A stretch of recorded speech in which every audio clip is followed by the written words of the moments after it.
In this activity, in my code, I set the GPIO2 as the LED pin and made it as an output in setup. In the loop, the ESP32 turns the LEDs on, waits, and turns it off again and waits again. This repeats continuously, which makes the LED glow.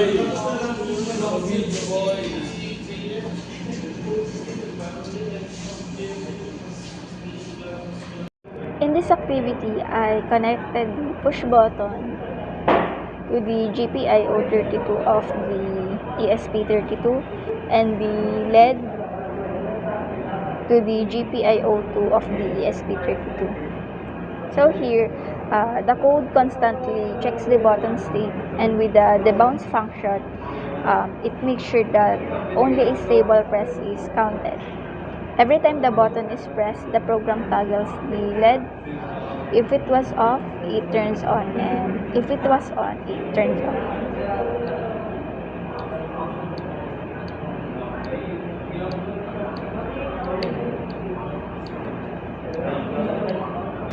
In this activity, the LED is connected to GPIO2 of the ESP32 and the potentiometer to GPIO34. The ESP32 reads the potentiometer value, then maps it from 0 to 4095 into 0 to 255, which controls the LED brightness. Turning the potentiometer changes the voltage reading, and the code adjusts the PWM output, making the LED smoothly dim or brighten.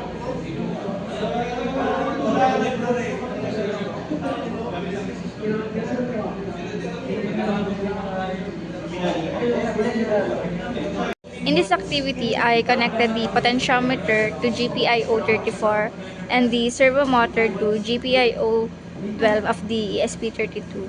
So the ESP32 reads the potentiometer value and maps it from 0 to 4095 into an angle range of 0 degrees to 180 degrees. As I turn the potentiometer, the map value is sent to the servo, making it rotate smoothly to the corresponding angle.